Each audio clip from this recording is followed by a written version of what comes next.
첫 번째 질문 훌륭한 분들을 많이 알고 있으나 음식에 신의 뜻이 있다는 말은 처음 들어봅니다. 아무리 선생님의 도가 높다고 하셔도 좀 지나친 것 아닙니까? 마음이 혼란스러워지는 것은 다 음식이 원인입니다.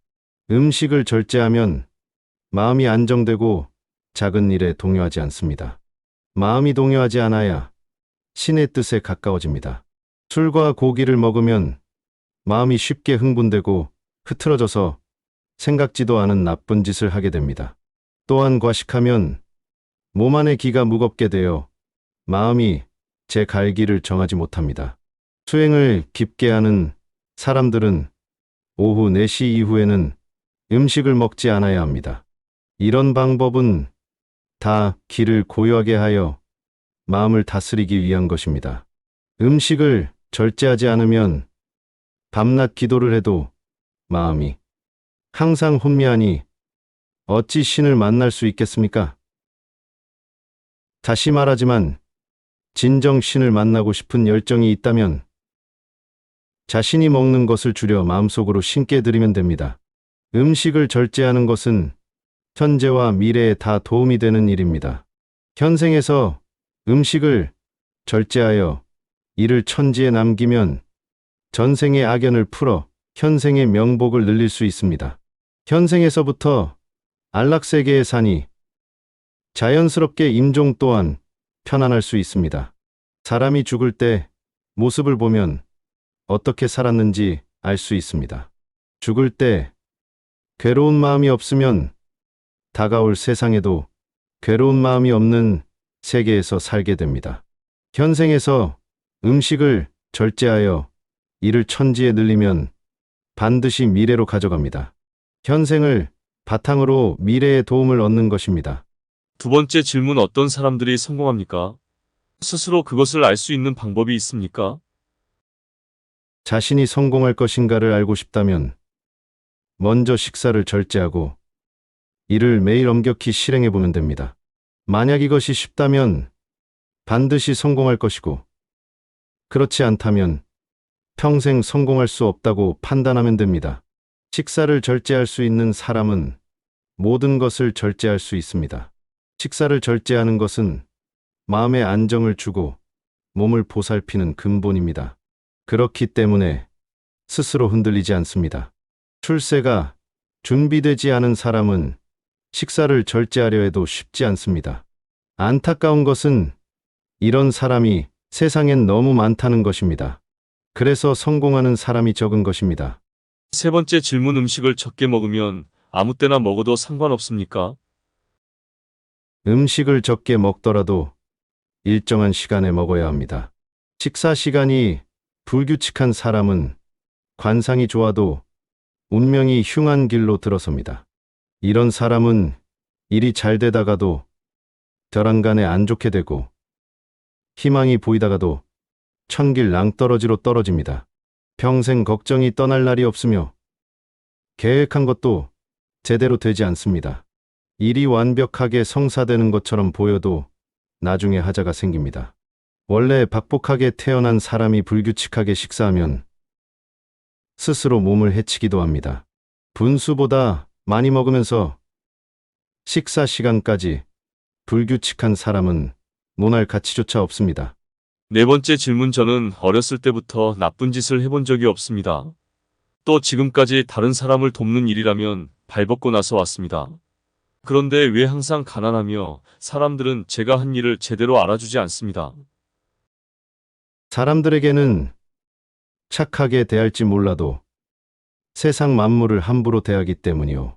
세상 만물이 아무 뜻 없이 그 자리에 있는 것 같아 보이지만 세상 모든 것에 귀하지 않은 것이 없소.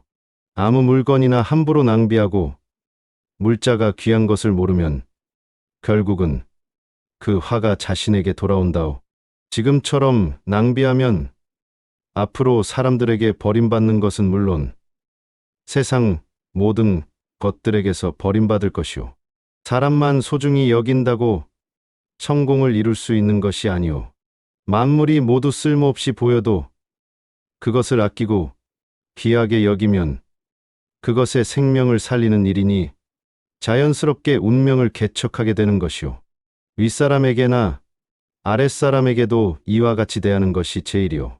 착한 일을 한다는 것은 오직 그 사람을 귀하게 여기고 섬긴다는 것이지, 남들이 보기에 착한 일을 하는 것은 아니라오.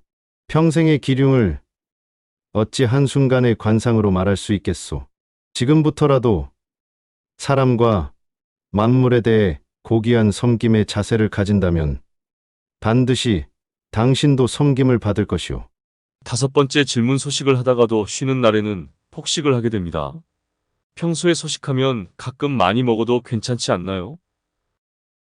배가 불러도 억지로 먹고 닥치는 대로 아무거나 먹는 사람은 흐트러진 행동을 자주 보입니다. 마구 먹으면 정신도 흐려지고 만사가 쉽게 풀리지 않습니다. 폭식을 자주 하면 평생 안정되지 못하고 유랑하는 신세가 됩니다. 식사량이 일정하면 심신이 안정되고 모든 일이 순조롭게 풀리는 이치를 알아야 합니다. 아무리 재물이 많아도 폭식을 자주 하는 사람에겐 가산이 없어지는 것이 먼 일이 아닙니다. 식사량은 항상 일정한 것이 좋습니다. 음식은 모두 하늘에서 받았다는 뜻으로 철록이라고도 합니다.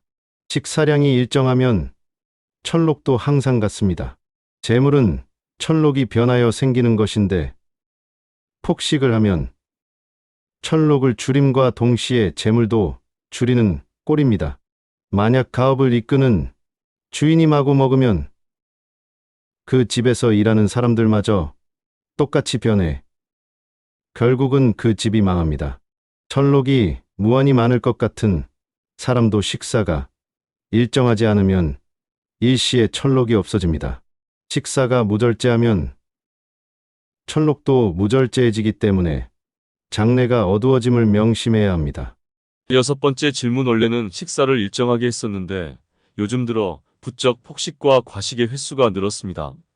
괜찮을까요? 식사가 일정하던 사람이 난잡해지면 반드시 나쁜 일이 생깁니다. 벌써 집안 곳곳에 혼란의 징조가 보일 것입니다. 큰일이 닥쳐서 마음이 흐트러지면 식사가 자연스럽게 난잡해집니다. 마음에 여러 번민이 있으면 식사를 하지 않거나 한꺼번에 많이 먹게 됩니다. 이런 부류의 사람은 많은 재산을 상속받기로 되어 있어도 상속받지 못하고 병에 걸리거나 스스로 그 복을 차버립니다. 지금부터라도 엄격하게 절제하세요. 잘 생각해보면 음식은 내 생명을 지키게 하는 근본이다. 내가 먹어야 하는 음식을 절제하여 신에게 성심껏 공양물로 바치는 것은 지혜가 확장되어 사려 깊은 사람이 보기에는 자신의 목숨을 바치는 것과 같은 아주 뜻깊은 의미가 있다. 내가 평소 식사를 할 때 밥을 한 공기 먹었다면 절반으로 줄여 먹고 그것을 신께 바치는 것이다. 실제로 식사를 바칠 필요는 없겠지만 밥상을 대할 때마다 신께 마음속으로 아주 간절하게 기도하면 되는 것이다. 지금 제가 먹을 반 공기를 드립니다. 하고 마음속으로 기도하고 반 공기에 밥을 먹으면 된다. 신은 정직한 사람의 머리에 계신다. 고한다. 신은 물건을 직접 받는 것이 아니라 그 사람의 마음과 뜻을 받는 것이다. 3개를 먹었다면 2개를 먹고 2개를 먹었다면 1개만 먹고 1개만 먹었다면 절반을 먹어서 그 덕을 키우면 소원은 이루어진다. 신에게 기도한다면 작은 소망은 1년, 3년, 큰 소망은 10년이면 충분히 달성할 수 있다. 음식을 조심하고 있으면 마음과 몸이 건강하여 기가 자연히 열려온다. 기가 열리면 운도 그에 따라 열려온다. 결코 틀림이 없다.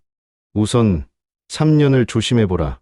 그렇게 해서도 만일 운이 열리지 않는다면 세계에 신은 없는 것이고 나 미즈노 만보쿠는 천지의 큰 도둑이라고 해야 할 것이다. 7번째 질문. 재주와 용모가 뛰어난 사람이 왜 성공하지 못하는 것인지요?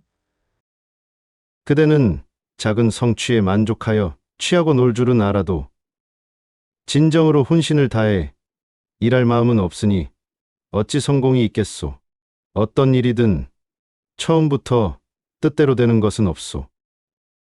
짧게는 몇 년에서 길게는 몇십 년까지 심혈을 기울이면 아무리 바보라도 그 일에는 통달한다오.